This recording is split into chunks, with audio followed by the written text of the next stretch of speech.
C'est parti aussi, bip, voilà. Bien, Shavuatov, bonsoir. Donc là, on a plusieurs raisons de se parler de ce sujet, de quoi manger, comment manger, combien manger, quand manger, qui va aborder un petit peu le domaine de la cacheroute et aussi de la diététique, d'accord, de la santé, puisqu'il y a une mitzvah de Shmirat HaNefesh, ça fait partie des mitzvot. Dans le livre que vous avez cité, effectivement, au début, il ramène beaucoup de rabbanim, Chazonish, beaucoup d'autres aussi, le Chafetz Chaim aussi, il y a Rav Shimshon Raphaël Hirsch qui souligne combien c'est important de garder sa santé, de conserver sa santé, voilà. Et donc on va parler de ces deux aspects-là, un peu de la cacheroute et un peu de la diététique, mais pas seulement au sens, c'est pas un cours de diététique.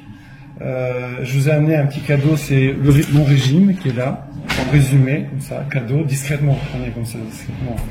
Et, mais on va en parler au niveau de Avodat Hashem, parce que ça sert, c'est vrai pour se sortir en forme, être en bonne santé, mais ça sert énormément aussi, si on peut dire, comme pilier de l'Avodat Hashem. Alors moi, c'est des sujets que j'aime beaucoup, je le fais de temps en temps. D'abord parce que c'est mon ex-profession, j'étais dans la recherche en pharmacologie, dans le métabolisme des médicaments, ça veut dire la digestion. Alors évidemment, c'est la digestion des médicaments, mais pour faire la digestion des médicaments, il faut quand même connaître aussi la digestion tout court. Voilà. Donc, c'est un sujet qui m'intéresse beaucoup. Et ça m'intéresse aussi beaucoup parce que je suis un ex-obèse, d'accord? Donc j'ai perdu un tiers de mon poids, donc j'ai laissé, voilà, vous voyez que les 2 tiers de ma personne. Quand j'avais 24 ans, je faisais 115 kilos, un gros bébé, d'accord.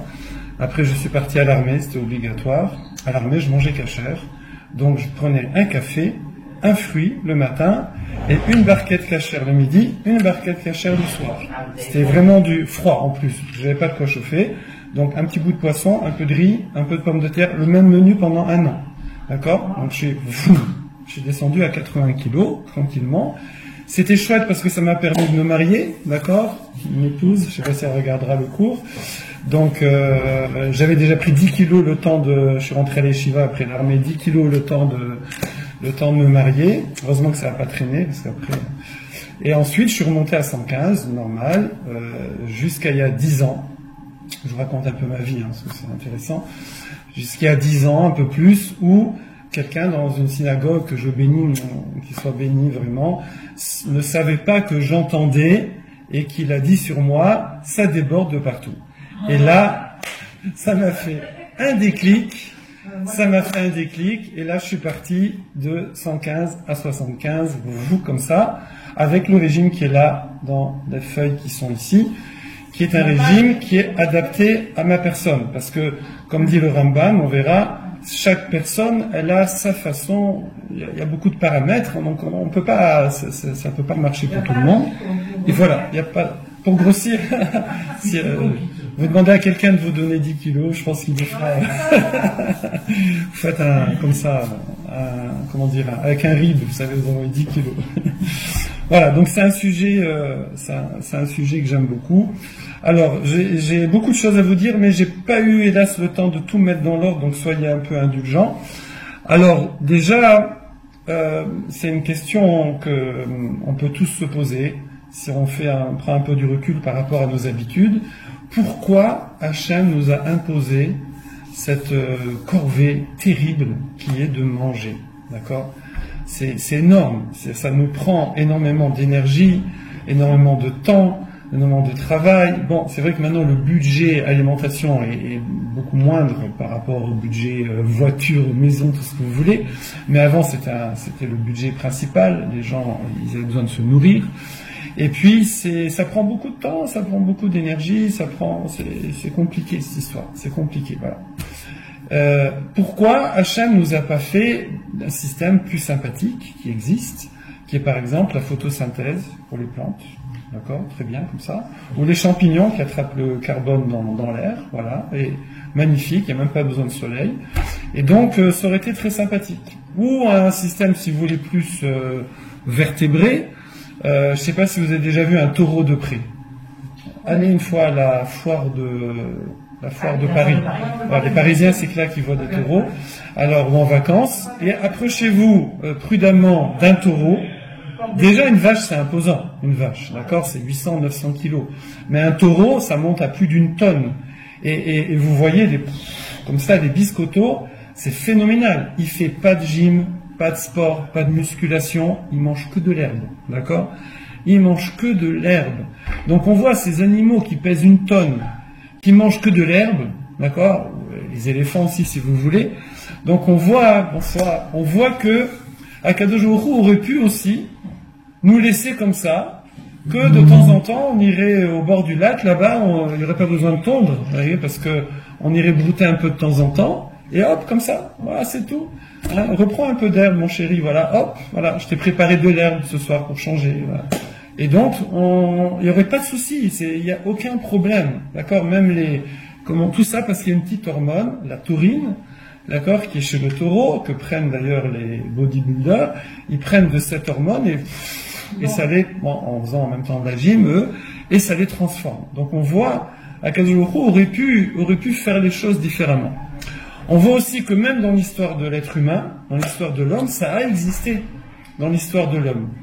Oui, alors il y a dans l'histoire de l'homme, vous, maman, vous avez connu ça, si votre bébé était nourri par le cordon ombilical, donc pendant 8 mois, 9 mois, on va dire, il était nourri, parce qu'au début il n'y a pas grand-chose à nourrir, mais pendant 9 mois, il était nourri, d'accord, sans s'alimenter. Vous allez dire, ben oui, c'est normal, c'est moi je m'alimente et tout. Bon, d'accord, c'est un peu de la triche, ok. Donc un exemple plus fort pour des adultes. Quand est-ce qu'on a un cas où des adultes se sont alimentés, c'est vrai, mais pas avec tous les inconvénients de la nourriture que nous connaissons, c'est avec la manne. La manne dans le désert, c'est un aliment qui était absorbé, aucun déchet, aucun rejet, d'accord? Pas de psolète, ça s'appelle, pas de résidus.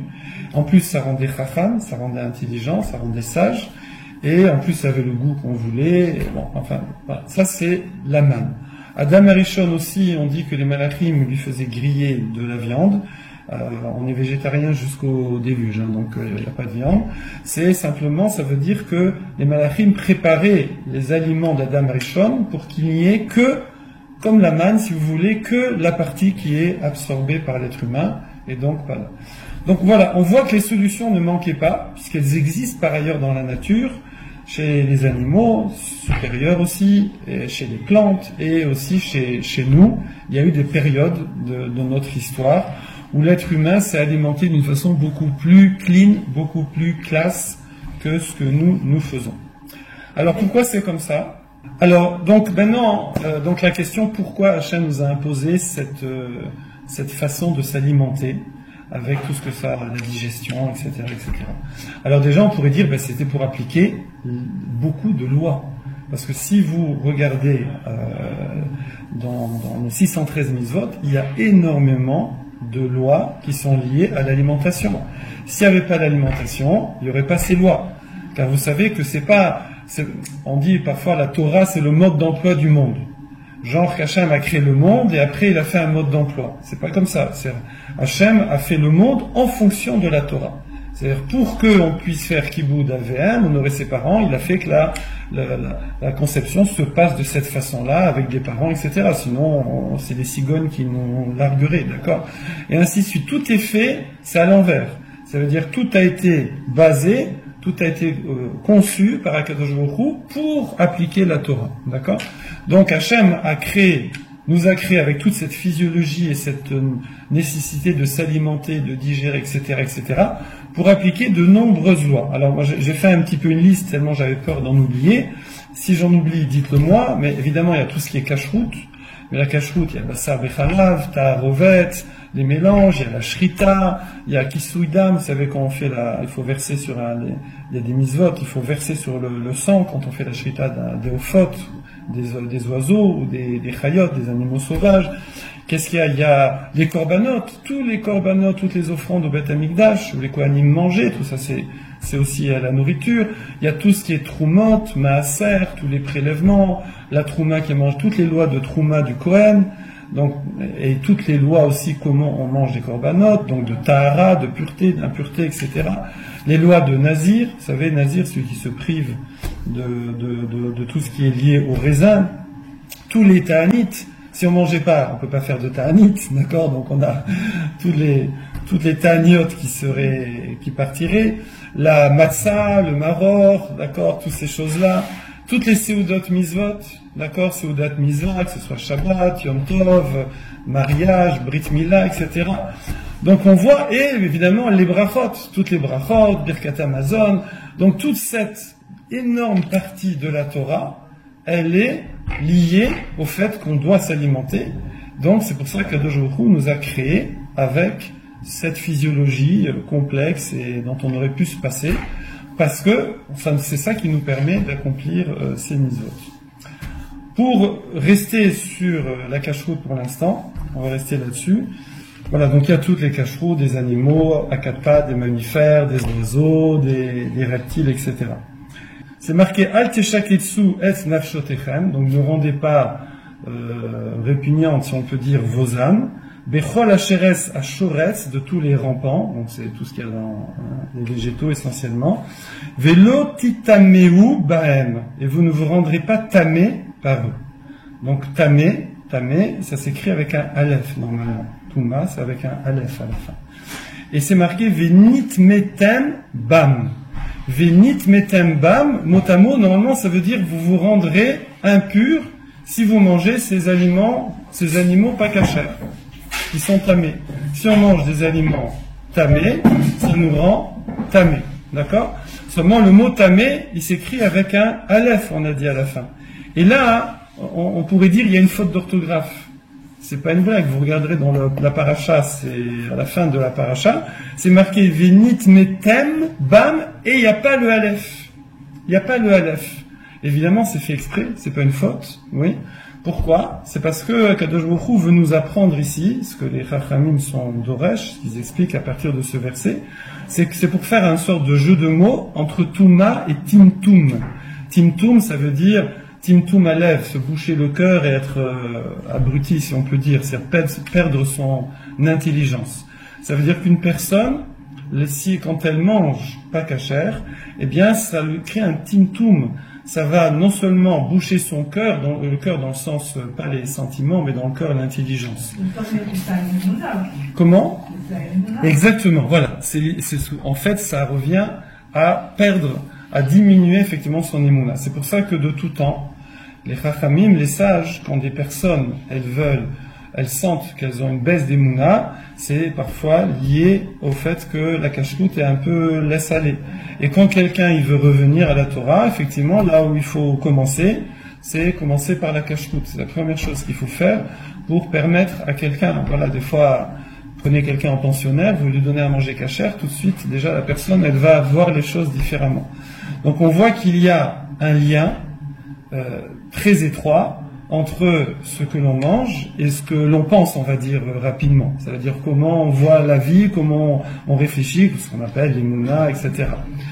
Et effectivement, nous, les gens, pour avoir une conception très chimique, presque biologique de la nourriture, dire bon, finalement, c'est des protéines, des glucides, des lipides, voilà, on mange ça, c'est décomposé et c'est recomposé, d'accord? Mais le sage nous dit que c'est pas comme ça. C'est pas comme ça. Il y a tout ce qui existe. Tout ce qui existe. Alors nous, on parle d'âme, on parle du nefesh, de la neshama, du roi pour un être humain. Mais tout ce qui existe, et surtout quand c'est vivant, donc même les végétaux, animaux, a aussi un nefesh. Il a aussi une âme, d'accord? Sinon, il n'existerait pas.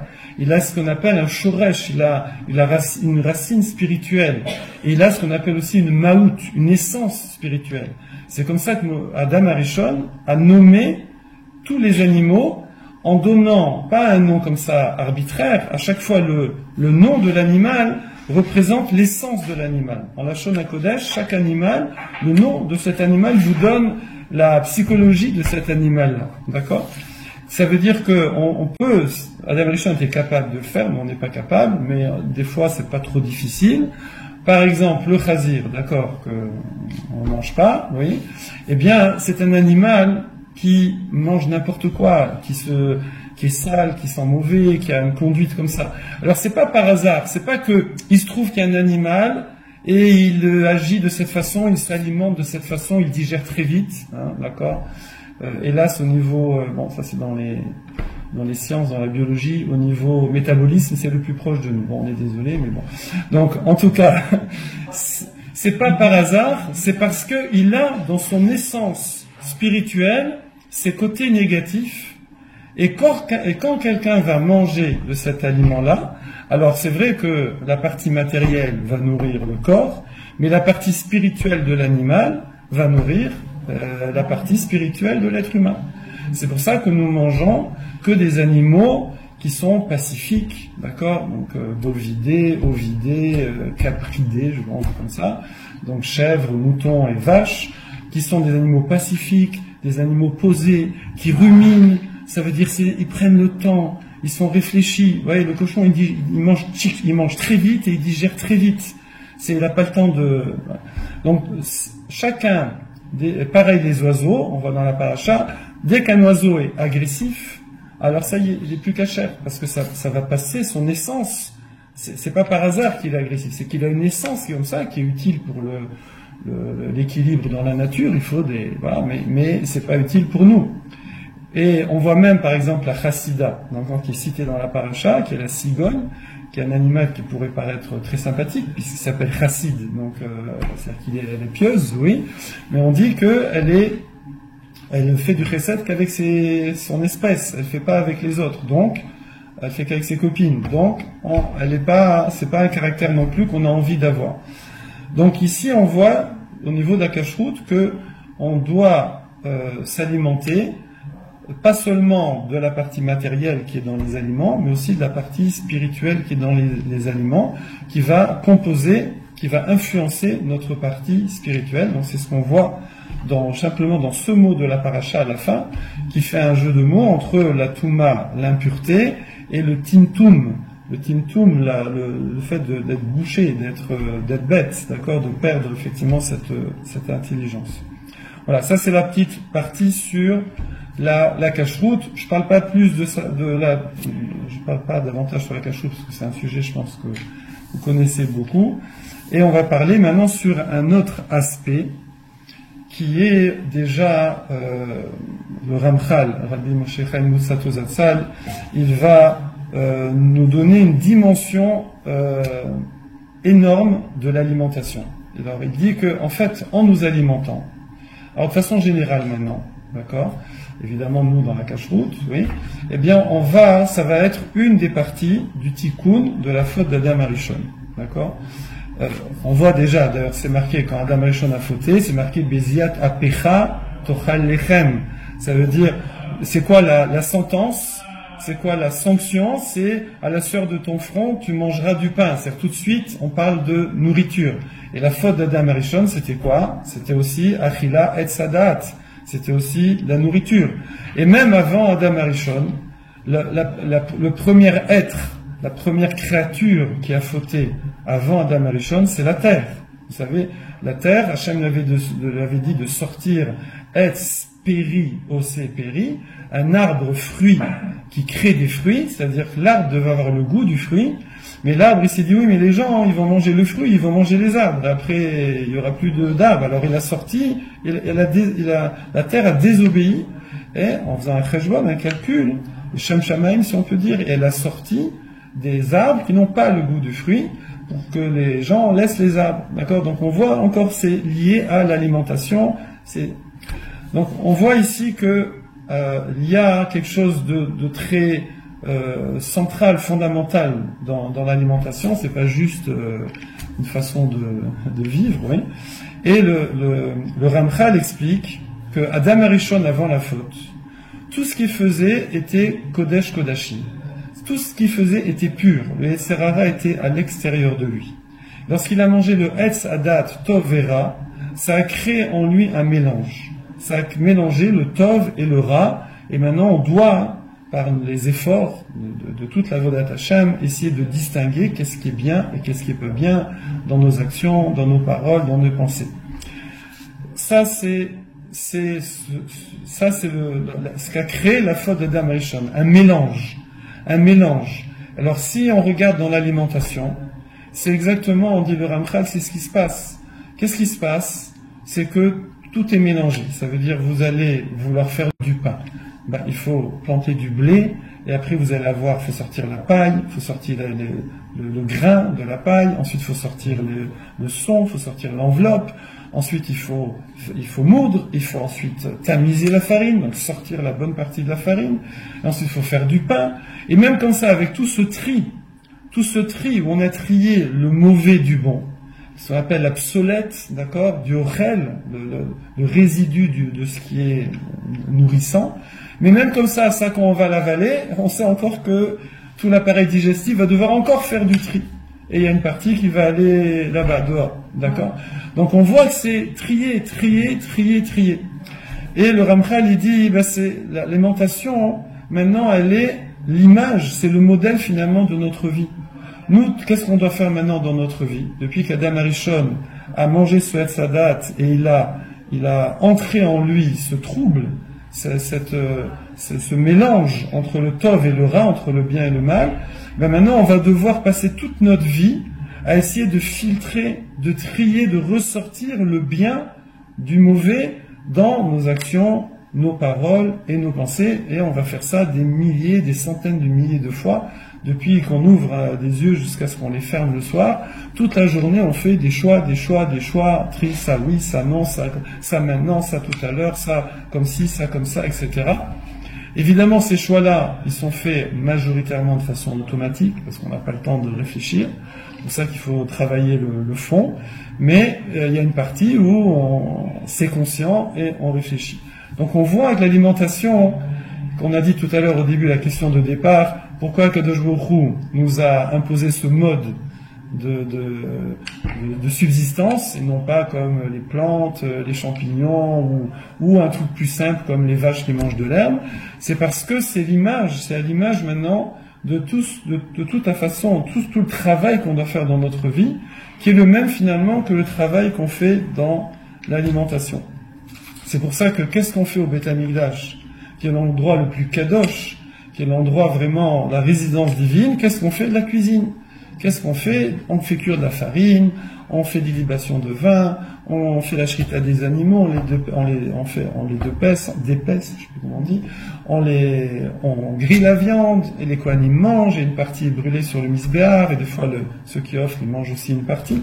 Donc on voit que c'est toute cette, encore cette chose-là qui pourrait paraître basse, juste on mange pour vivre, quoi. Non. On voit que c'est quelque chose de kadosh, et c'est pour ça, comme on a dit au début, que toutes ces mitzvot sont liées à la nourriture. On a combien là? Je sais pas, sur 613, j'ai pas fait le compte, j'ai pas trouvé quelqu'un qui fait le compte, mais on en a cité déjà pas mal, mais après, dans chacune de ces catégories, il y en a plein, il y a énormément de halachot. Donc c'est une énorme partie du Shulchan Aruch va être liée à la consommation, et dans le Talmud, ça va être aussi une énorme partie qui va être liée à la consommation.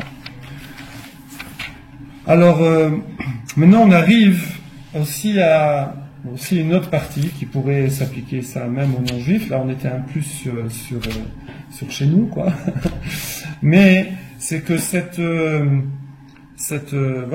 façon maintenant qu'on a de vivre, qui est de se nourrir, avec tout ce que ça comporte, ça va être un des plus grands challenges de notre vie en vérité. Ça va être un des plus grands challenges, c'est savoir, la plupart du temps, on ne se nourrit pas on ne mange pas pour se nourrir.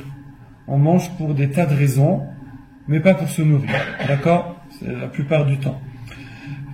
Les gdolim, les grands rabbanim, forcément, ils ont énormément d'actions, de mitzvot, de limud Torah, mais ce qui va souvent faire la différence, c'est la qualité avec laquelle ils font. Ça veut dire, comme on a dit tout à l'heure, le tri, la qualité, les shem shamaim.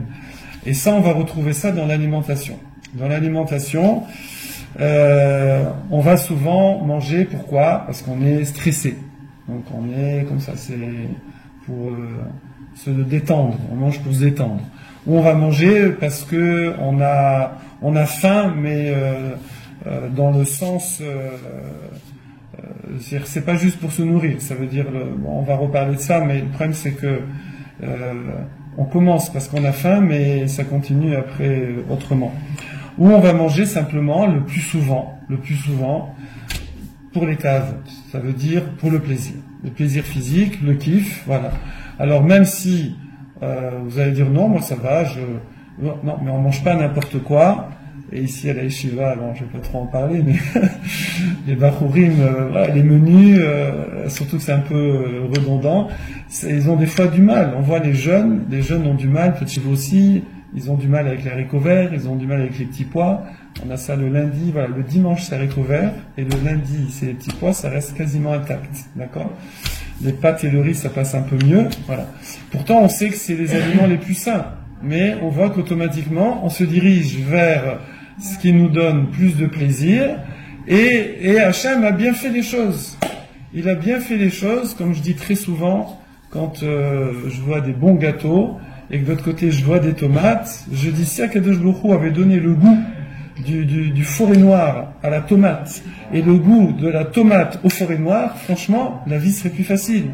Mais les choses sont bien faites, que tout ce qui est bon, c'est pas bon, et tout ce qui est pas bon, enfin j'exagère, mais c'est bon, d'accord? En gros, hein, en simplifiant un petit peu. Alors, je sais pas si vous, moi je parle pour moi, hein, puisque comme je vous ai dit, je suis un ex 115 kilos, voilà. Donc, avant, je mangeais autant que je pouvais, voilà, c'était très simple, j'étais connu, j'étais un très grand coup de fourchette, fallait pas s'asseoir à côté de moi, voilà, donc tout y passait, voilà. J'ai des photos comme ça où je suis sur le vélo et j'ai mon ventre qui est sur la barre, vous voyez, il y a la barre comme ça, il est posé dessus. Mes filles, quand elles sortaient de table, elles disaient « Papa, tu finis pas mon assiette », d'accord? Quand elles mettaient un truc au frigo, elles mettaient une étiquette dessus. « Papa, tu manges pas », d'accord? Encore dernièrement, il y en a une, elle a oublié de mettre l'étiquette, j'ai mangé, bon. On commence, même si on commence, on va dire raisonnablement, voilà, on a mangé, on va dire on a mangé clean toute la journée. Ça m'arrive assez souvent, puisque forcément si j'ai perdu un tiers de mon poids, c'est que la majorité du temps je mange clean, voilà. Mais des fois je craque. Alors, et je sens maintenant, avant je sentais pas puisque j'étais en craquage permanent. Maintenant je sens la perte de contrôle, vous voyez? C'est-à-dire le petit carré de chocolat, le petit gâteau, en fin de journée comme ça essentiellement, la journée en général ça va, c'est le soir, et puis à un moment, il y a un deuxième carré de chocolat, et à un moment un truc, et à un moment, perte de contrôle, c'est fini. Il y a plus de limite. Et des fois, je réussis à me rattraper en vol, comme ça, éviter de me cracher, bonsoir, et arriver à stopper le processus. Voilà. Et il faut savoir que c'est très, très, très difficile, je sais que quand moi j'ai perdu du poids, j'étais très connu à la yeshiva, rue Pavé, très connu pour être très fort, pour manger énormément. Quand ils m'ont vu, comme ça, réduire d'un tiers, alors forcément ça a créé une émulation. Ça veut dire qu'il y a plusieurs personnes qui m'ont dit « Donne-moi ton régime », d'accord? En plus, c'est un régime que je vous ai amené, pub, parce que c'est un régime où on peut manger plus en quantité. Simplement, non, parce que vous pouvez manger énormément. Simplement, il faut bien manger. Vous pouvez manger beaucoup. En vérité, si on mange bien, après c'est idiot, ça sert à rien, c'est du baltachri. Je vais vous dire. Vous pouvez, c'est sûr qu'on mange beaucoup trop déjà, voilà. Mais ça, c'est pas si grave si on sélectionne ce qu'on mange. Si on sélectionne ce qu'on mange, et après on va rentrer dans le détail. En tout cas, donc il y a des personnes qui m'ont demandé les régimes. Je leur ai passé, gentiment, je les ai même coachés, comme ça, gentiment. Mais très peu ont réussi. Très peu. Et pourtant, des fois, des gens d'un haut niveau spirituel. Mais il faut une motivation extrêmement forte. C'est très très difficile d'arriver à ça. Comme on a dit au début, c'est un grand challenge. C'est vraiment un challenge et c'est connu que tous les grands rabbinim, voilà, Baba Saleh, Baba Saleh, on dit que c'est la première chose sur laquelle il a travaillé depuis très jeune déjà. D'accord, il y a des rabbinim qui mangeaient presque rien de la journée, ils mangeaient que le soir, genre Ramadan toute l'année, d'accord. Il y en a qui mangeaient très peu la semaine, qui mangeaient quasiment, je vais pas exagérer, mais qui mangeaient normalement que Shabbat et ils survivaient pendant la semaine. Et il y a aussi combien de rabbinim qui mangent que des aliments, mais vraiment, ça veut dire, c'est comme Rav Sheman à la Vachom, c'était une carotte, une pomme de terre, un truc par jour, voilà, c'est tout. C'est vraiment manger les Shem Shamaim, manger uniquement ce dont j'ai besoin et pas plus. Ça veut dire qu'ici, tout notre challenge, c'est est-ce que je mange ce que je veux ou est-ce que je mange ce dont j'ai besoin, d'accord? Est-ce que c'est mâcher de sarir, ce qu'il faut, ou mâcher à nirotse, ou ce que je veux? Voilà, c'est tout le challenge, il est là, et c'est très difficile. C'est très difficile. Pour ça, comment on fait? Alors évidemment, il faut beaucoup se motiver. Il faut se motiver en connaissant tous les effets négatifs. Hein, le Rambam, il dit quelque chose de très fort. Il dit il compare le fait de mal manger ou de trop manger, il le compare à Sam Amavet, Shalom. Il le compare à un poison. Il dit que la majorité des maladies sont liées au fait de mal manger. D'accord? Alors non seulement c'est raval, si on peut dire, c'est dommage, mais en plus, quelque part, c'est une avéra. C'est assourd. Pourquoi? Parce qu'on doit être chômeur nafsho, on doit garder sa santé, son âme. On n'a pas le droit d'être masique, on n'a pas le droit de s'endommager la santé. Alors c'est vrai que c'est très difficile. Pourquoi? Parce que c'est pas comme une halakha de Shabbat. Voilà, Shabbat c'est interdit de fumer, on fume pas, voilà, c'est réglé, c'est clair, c'est précis. Mais là, c'est très difficile parce que c'est difficilement quantifiable. Admettons, aujourd'hui je mange 4 croissants. D'accord? Bon, c'est sûr qu'il y a de la ta'ava là-dedans, je veux dire, on est d'accord. Voilà. Mais bon, je veux dire, j'ai pas fait un interdit, si je puis dire, de la Torah, ni des rabbanan, j'ai pas, bon. Et puis peut-être que l'après-midi je vais pas manger. Donc ça va équilibrer. D'accord? Donc même si je mange beaucoup aujourd'hui, peut-être demain je vais rééquilibrer, mais peut-être demain je vais encore manger, alors je vais équilibrer après-demain, puis après la semaine prochaine. Et c'est comme ça qu'on repousse, et qu'on se dit je vais m'y mettre, demain je m'y mets. Et puis le temps passe, on s'y met, et hop, ça repart. Parce qu'il faut savoir que 96% des gens qui, Baruch Hashem, réussissent à faire leur régime complet, qui prend normalement un vrai régime, c'est une bonne année. D'accord? Sinon, c'est tchitchak, c'est juste pour les diététiciens gagner de l'argent, c'est sûr qu'il va replonger. Donc on va dire quelque chose d'équilibré, c'est à peu près 1 an. Et il y a seulement 4% qui tiennent encore une 2 ou 3e année, et 96%, ils replongent, et en général, d'après les statistiques, pire qu'avant. Donc on voit que c'est quelque chose qui demande un énorme effort. Alors pour se motiver, comme sur les paquets de cigarettes, vous voyez, les paquets de cigarettes là où ils mettent toutes les images et tout. Personnellement, j'ai quasiment tout fait, tous ces trucs-là. Ça veut dire, j'ai eu un début de diabète, j'avais ORL tout l'hiver. Tout l'hiver, j'étais avec angine, machin, etc. Parce qu'il y a un problème, il y a un lien entre les défenses immunitaires et l'obésité, comme on a vu hélas dans le Covid aussi. Problème de sommeil, donc on a un docteur qui est là, Chiche qui est là, qui peut confirmer. Des fatigues, parce qu'on est fatigué forcément, il faut porter tout ça.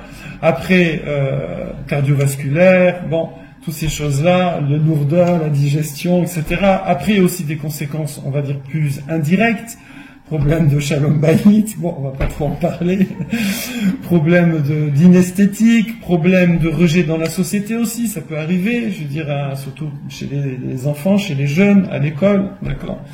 J'étais prof en 6e à la rue Pavé à l'école, en Gemara, il y a eu un nouvel élève qui est arrivé en 6e. Et il était très très fort. Donc il s'est assis en classe. Et à la fin du cours, les élèves ils sont passés, ils ont commencé à se moquer de lui. Parce qu'il était très fort. Alors ça m'a fait vraiment beaucoup de peine. Alors après je l'ai pris à part et tout. Je lui ai dit écoute, si tu veux, je vais intervenir. Je vais parler aux enfants. Mais je lui ai demandé avant. D'accord? Parce que Je sais pas, je demande toujours à Allah. Et il m'a dit, non, non, ne vous inquiétez pas, je m'en charge. Le lendemain, il est revenu avec des paquets de bonbons, d'accord? Et il les a tous achetés, c'est devenu le caïd. C'était le caïd de la classe. Personne n'osait rien du tout. Et je l'ai eu comme ça de 6e à la 3e, c'était le caïd. Voilà. Donc, voilà, ça c'est tous ces effets négatifs, et le Rambam lui aussi va. Alors le Rambam, on n'utilise pas tout ce qu'il a enseigné, hein, parce que beaucoup de rabbanim m'ont dit qu'ils ont remarqué que la nature a aussi un peu changé. Donc il y a des choses qu'on peut appliquer, des choses qu'on peut pas appliquer. Pour ça, j'ai ici tous les aliments qui sont pas bons, qui sont bons, mais on l'utilise pas forcément parce que il y a des choses qui ont changé. Et la vérité, même si je vous disais la liste des aliments qui sont pas bons, de nos jours, on a créé bien pire. C'est-à-dire, je pense que le Rambam, s'il voyait ce qu'on mange maintenant, et il nous citerait pas des trucs comme, je sais pas, le poids, et je sais plus, tel type de viande, tel type de fruits, tel type de trucs. Voilà, on est loin de tout ça, nous. Nous, notre ennemi number one, vous le connaissez, c'est Monsieur Sucre, d'accord? C'est Monsieur Sucre. En alimentation, il y a le sucre partout. Il y a du sucre partout. C'est truffé. Voilà. Alors le gras aussi, c'est sûr, mais après ça peut faire un bon binôme, sucre et gras. Voilà. Alors il faut savoir que le sucre, voilà, c'est une petite page un peu diététique, mais c'est utile. Le sucre, c'est pas juste un problème de calories. Ça a beaucoup d'effets, comme le docteur pourrait vous expliquer. Ça ouvre l'appétit, ça provoque un relâchement d'insuline qui provoque pour régler le taux de sucre, et donc du coup ça réouvre l'appétit. Et surtout, bon, c'est ce qu'on a appris dans la recherche au niveau des métabolismes, c'est que c'est le sucre qui est utilisé, si vous voulez, c'est un mécanisme de base pour le stockage des graisses ou la transformation des sucres en graisses. C'est-à-dire que si quelqu'un prive son corps de sucre, eh bien, le corps a beaucoup de mal à stocker. Et nous, on a une alimentation qui est beaucoup trop riche, de façon générale, et en plus en sucre, donc le corps, il stocke. Bon, évidemment, on n'est pas égaux devant ça. Il y a des gens qui stockent plus que d'autres, voilà. Moi, personnellement, je suis un très gros stockeur. Je suis un corps extrêmement économe. Même en mangeant très peu, je stocke. Donc, il a fallu que j'adapte mon régime à ça pour arrêter de stocker. Alors, c'est des choses que le Rambam ne conseille pas, mais le Rambam lui dit, faut pas manger entre les repas, si vous voulez. Il faut manger voilà, que quelques fois, que quand on a faim. Il dit comme ça. Voilà. Moi, j'ai fait le contraire. C'est dans mon régime, vous verrez. C'est le contraire, c'est que j'ai jamais faim. C'est Attal qui me fréquente au bureau là, il me dit, vous mangez tout le temps. Donc moi, j'ai jamais faim. Le principe, parce que si j'ai faim, je ne sais pas me contrôler. Donc, je n'ai pas faim. Mais, je vais manger des aliments qui sont pas sucrés, enfin, à indice glucidique faible. D'accord? Vous trouvez ça dans Google maintenant. Tous les aliments sont classés. Il y a faible, moyen, fort. Vous pouvez, à partir du moment où vous tapez dans les indices faibles, c'est gratuit. D'accord? C'est à partir de moyen ou fort où là, ça peut avoir... voilà. Alors, comme on a dit tout à l'heure, pour pouvoir tenir ces choses-là, c'est comme dans la vie, si on n'y croit pas, on n'y arrivera jamais. Donc il faut y croire. Il faut y croire. C'est pour ça que souvent, c'est quand on voit quelqu'un qui réussit, comme je vous l'ai raconté personnellement, que ça crée une émulation et que les gens ils disent « Allez, moi aussi je vais essayer ». D'accord ? Il faut y croire et il faut pas laisser tomber. C'est possible, c'est à la portée de tout le monde, mais il faut savoir que c'est pas seulement, comme on a dit, pour l'esthétique, c'est pas seulement pour la santé, mais c'est aussi, comme on a dit, pour travailler son avodat Hashem. C'est-à-dire que c'est vraiment une façon de réaliser que dans la vie, c'est pas tout ce qu'on veut qu'il faut prendre. C'est-à-dire que si Hashem a mis tant de lois qui sont liées à l'alimentation, c'est parce que ça nous sert pour tout le reste. Ça nous sert pour tout le reste, pour toutes les mitzvot. Pour tout ce qui est mitzvah positive ou tout ce qui est mitzvah négative. Nous, on doit adapter justement à tous ces paramètres, à la vie sédentaire que l'on a, à l'alimentation qui est déséquilibrée, au stress aussi de la vie, puisqu'on a dit que le stress c'est un des facteurs, un des paramètres qui fait qu'on va mal manger. Donc il faut essayer de trouver des façons de se détendre autrement qu'en se nourrissant. Et chacun doit trouver sa façon, voilà, son régime à lui, sa façon, en se motivant, en sachant que cette personne-là, elle va diminuer tous ces facteurs de risque, tous ces problèmes de santé, et rallonger sa vie, se sentir mieux, être plus en forme, être plus active, être de meilleure humeur, ça va agir sur l'humeur. Et le fait de travailler ça, comme vous avez dit tout à l'heure, ça va aussi la renforcer dans son avodat Hashem de façon générale. Parce que c'est une personne qui, comme on a dit au tout début, comme a dit le Ramchal, que l'alimentation, c'est trier, filtrer, faire des choix, d'accord ? Que ce soit avant l'assiette ou après avoir ingurgité. Et en fait, toute notre avoda, nous, c'est aussi ça. Toute notre avoda, surtout voilà, Am Israël, c'est avec 613 misvot et évidemment tous les dérivés, tout est légiféré, donc tout est géré par oui, non, comme ci, comme ça, maintenant oui, avant non, tout à l'heure, etc. Donc le fait de travailler sur la façon de s'alimenter, ça va nous aider également dans notre avodat Hashem, nous faciliter notre avodat Hashem. Voilà ce que je vais partager avec vous. Maintenant, vous pouvez aller les questions.